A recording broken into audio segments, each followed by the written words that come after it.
When Southern Bluffs principal Mary Lynn Wershoven was looking for a new way to deliver small group reading instruction to her second grade students, she began to think outside the box. Wershoven knew that small student groups were one of the key factors in truly impacting students' reading progress. One of our challenges is, where can we find the extra people that we need in order to break our groups down small enough?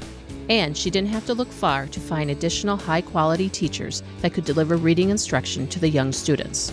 One of the things that I've really tried to recognize is that we have some very talented people in all areas in this building.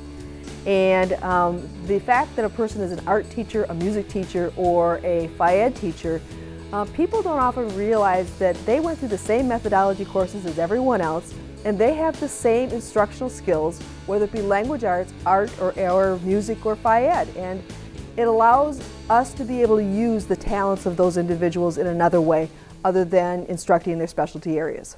The fish and the snake battled unaware of the two brothers standing in the creek.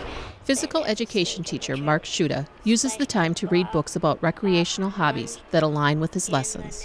I like it because, and the kids like it because they enjoy reading about the fishing stories, about the outdoors, about sports, whether it's hunting or whether it's fishing. And they say it, they said, we just love this. They get really excited about it. You know what a current is? The water is flowing, water's flowing one direction, but when we're swirling current, obviously it's spinning around. Schuda enjoys the opportunity to connect with his students in a different way. I enjoy slowing down the pace. In PE, I'm in here, I'm running around doing things, there's a lot of action, everything's going on all the time. I can sit down with the kids and I can have an actual conversation with them.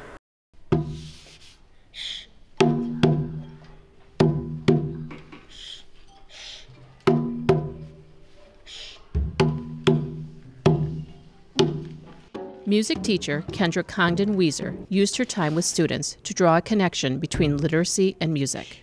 We just talked about what the rhythms are for second graders, so quarter notes, eighth notes, rests, and we went through how much they're worth, and then we wrote down rhythms. So it's just getting used to the literacy of writing out the notation of music. And then they got to pick an instrument and put it into practice, and so they tried it out and they did the whole 8 bars of rhythm and they played it on whatever instrument they liked. Art teacher Rita Peterson also leads a group of students. Some of them painted outdoors at different times of day. This made the landscapes look like they had changed color. We read about artists and we discuss artists and we look at art and we make art. Did everyone find Vincent van Gogh over here? Does Peterson enjoy this time with students? I love it. I get to do art appreciation with a very small group of very interested children.